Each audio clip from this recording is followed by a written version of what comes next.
नमस्कार दोस्तों, झारखंड की खबरों में एक बार फिर से आप सभी का स्वागत है। झारखंड की खबर को जानते रहने के लिए सब्सक्राइब करें झारखंड समाचार के इस यूट्यूब चैनल को, जिससे कि आपको झारखंड से जुड़ी हर एक छोटी बड़ी खबर लगातार मिलती रहे। तो आइए दोस्तों, बिना समय गवाए खबरों की ओर चलते हैं। झारखंड के लिए बहुत ही अच्छी खबर है। राज्य में ऑक्सीजन सपोर्टेड 70% बेड जो है खाली हो गए। वेंटिलेटर व अन्य मिलाकर 13,846 बेड हैं, इनमें से 9,087 बेड खाली हैं। राज्य में कोरोना संक्रमित मरीजों की ऑक्सीजन पर निर्भरता भी लगातार कम होती जा रही है। मई के पहले सप्ताह में राज्य भर में मरीजों को 14,000 से भी ज़्यादा मेडिकल लिक्विड ऑक्सीजन सिलेंडर की जरूरत पड़ रही थी और मई के आखिरी सप्ताह में वो संख्या घटकर 4,000 तक पहुंच गई है। अगली खबर दोस्तों, झारखंड के सरकारी स्कूलों में पढ़ने वाले बच्चों की किताबों की होम डिलीवरी होगी। पहली से 10वीं कक्षा तक के बच्चों को सत्र 2021-22 की किताबें उनके घरों तक पहुंचाई जाएगी। स्कूली शिक्षा विभाग को गृह कारा व आपदा प्रबंधन विभाग की तरफ से हरी झंडी मिल गई है।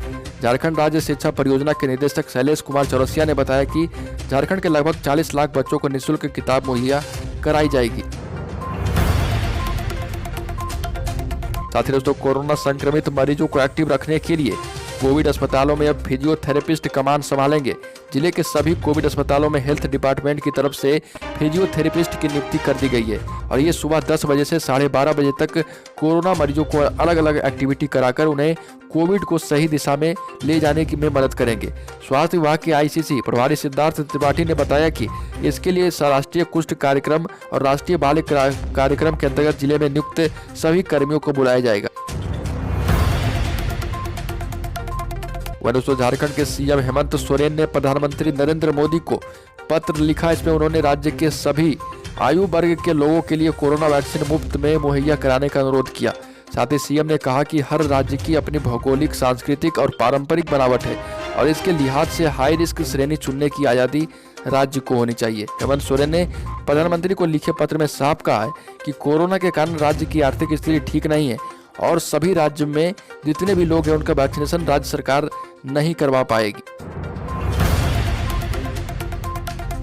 वह दोस्तों, झारखंड के सिमडेगा के ठेठईगंज थाना क्षेत्र के कुरोमिया पंचायत के डीपा टोली जंगल में जंगली हाथी ने एक बुजुर्ग को कुचलकर मार डाला।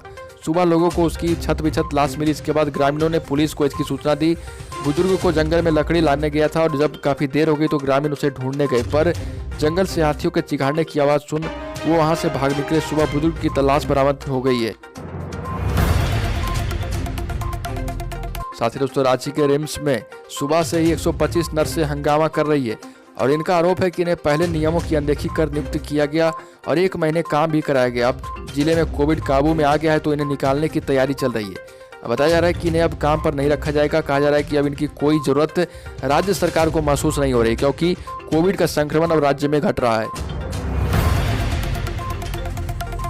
दोस्तों, कोरोना से राहत मिलते ही रांची के एसएसपी एसके झा ने रांची के 7 इंस्पेक्टर व 1 सब इंस्पेक्टर का तबादला कर दिया और इससे संबंधित अधिसूचना जारी कर दी गई। इससे पहले सोमवार की रात 2 थानेदारों को लाइन हाजिर कर दिया गया था। एसके झा की ओर से लोहर बाजार थानेदार सतीश कुमार पर आरोप लग रहा था कि वो मटका जुआ के अड्डों को चलने पर छूट दे रहे, साथ ही क्राइम कंट्रोल में भी वो फेल हैं। इसे ध्यान में रखते हुए एसएसपी एसके झा ने उन्हें हटा दिया है। दोस्तों, शहर के जमशेदपुर शहर के 2 निजी संस्थानों में पैसे लेकर लोगों को वैक्सीन दी जाएगी। 18 से 44 आयु वर्ग के लोगों के लिए राज्य के 4 अस्पतालों में सुविधा शुरू की जा रही है। इसमें रेड क्रॉस सोसाइटी साक्षी और टाटा मुख्य अस्पताल में वैक्सीन लगाई जाएगी।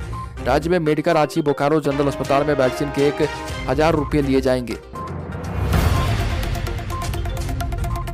साथ ही दोस्तों, कुरुमगढ़ थाना क्षेत्र के मड़वा जंगल में सुबह पुलिस और नक्सलियों के बीच फिर से मुठभेड़ हो गई। इस दौरान सुरक्षा बलों ने एक नक्सली को मार गिराया, जबकि उसके बाकी साथी जवानों को भारी पड़ता देख मौके से भाग निकले। सुरक्षा बलों ने मारे गए नक्सली के पास से 1 देसी राइफल भी बरामद की है। इसके अलावा पुलिस ने मुठभेड़ स्थल से बड़ी मात्रा में आईईडी बम, गोली समेत नक्सली साहित्य व दैनिक उपयोग की वस्तुएं बरामद की है। साथ ही दोस्तों, 12वीं की परीक्षा को लेकर प्रधानमंत्री नरेंद्र मोदी की बैठक शुरू हो गई है और इसमें सीबीएसई के चेयरमैन, शिक्षा मंत्रालय के सेक्रेटरी के अलावा केंद्रीय मंत्री राजनाथ सिंह और प्रकाश जावड़ेकर भी मौजूद हैं। सूत्रों के मुताबिक इस बैठक में प्रधानमंत्री के सामने परीक्षा कराने के सभी विकल्प रखे जाएंगे और ये विकल्प राज्य सरकारों और सीबीएसई बोर्ड के साथ लंबी चर्चा के बाद तैयार किए गए। माना जा रहा है कि बोर्ड परीक्षा को लेकर बड़ा फैसला लिया जा सकता है और इस बीच झारखंड के मुख्यमंत्री हेमंत सोरेन ने 12वीं की परीक्षाएं रद्द करने की मांग भी की है। वहीं दोस्तों अयोध्या में श्री राम जन्मभूमि पर भव्य मंदिर निर्माण के लिए बनाई जा रही नींव की पहली बार तस्वीरें सामने आई। नींव की 6 लेयरें तैयार हो चुकी है। कुल 44 लेयर बनाई जानी है। ताउते और यास तूफान के कारण हुई बारिश के चलते पिछले कुछ दिनों से काम बंद था, जो सोमवार को फिर से शुरू हो गया है। श्री राम जन्मभूमि तीर्थ क्षेत्र ट्रस्ट के महासचिव चंपत राय ने मंगलवार को कामकाज देखने के लिए मंदिर परिसर पहुंचे और उन्होंने बताया कि यह काम अगले अगस्त महीने तक पूरा हो जाएगा। वहीं तो देश के 12वीं के बोर्ड एग्जाम की तारीख ऐलान करने के पहले केंद्रीय शिक्षा मंत्री डॉक्टर रमेश पोखरियाल निशंक को एम्स में भर्ती कराया गया। पोस्ट कोविड की समस्या की वजह से उनकी तबीयत अचानक बिगड़ गई। इसके बाद उन्हें यहां भर्ती करना पड़ा। 21 अप्रैल को कोरोना की चपेट में आए थे। इसके बाद 5-6 मई के दौरान उनकी कोरोना रिपोर्ट निगेटिव आ गई थी। एम्स अधिकारियों ने यह जानकारी दी है। साथ ही दोस्तों रांची में अगले 1 सप्ताह तक आंशिक बादल छाए रहेंगे। वहीं इस दौरान हल्की बारिश के साथ मेघ गर्जन की भी आशंका है। मौसम विज्ञान रांची की ओर से जारी रिपोर्ट के मुताबिक इस सप्ताह रांची औसतन उच्चतम तापमान 35 डिग्री सेल्सियस और न्यूनतम तापमान औसतन 22 डिग्री सेल्सियस तक बने रहने की संभावना है। वहीं दोस्तों इस साल 18 से 60 वर्ष के लोगों को हज पर जाने की अनुमति मिलेगी। मुकद्दस सफर हज पर उन्हीं लोगों को जाने की इजाजत मिलेगी जिन्हें कोविशील्ड वैक्सीन का दोनों डोज लिया है। ऐसा सऊदी अरब सरकार की हज 2021 की हेल्थ गाइडलाइन के कारण जरूरी माना गया है और इस बार 18 से 60 वर्ष के बीच के लोगों को ही हज पर जाने की अनुमति दी गई। गाइडलाइन के अनुसार पिछले 6 माह में बीमारी के कारण हॉस्पिटल में एडमिट होने वाले भी हज में शामिल इस बार नहीं हो पाएंगे। अगली खबर दोस्तों जमशेदपुर से टाटा स्टील के रिटायर्ड कर्मचारी बागबेड़ा कॉलोनी निवासी अरविंद कुमार से BSNL नंबर का KYC अपडेट कराने के नाम पर साइबर ठगों ने 9,95,000 रुपए की ठगी कर ली। साइबर ठगों ने सोमवार को ही 21 बार उनके खातों से पैसों की निकासी की। पीड़ित ने बिष्टुपुर साइबर थाना में मामले की शिकायत की है। साथ ही दोस्तों जमशेदपुर में जिले में कोरोना मरीजों की संख्या में कमी आने से 20 दिन पहले तक जहां 9 बेड की स्थिति थी अब वह बदल गई है। जिले के 687 नॉर्मल बेड में 591 खाली हैं। 1065 ऑक्सीजन बेड में 759 खाली हैं। ICU के 36 में से 7, इन्वेंसिव वेंटिलेशन के 74 में से 21 व NIV प्लस HFNC के 51 में से 14 बेड अब खाली हो चुके हैं।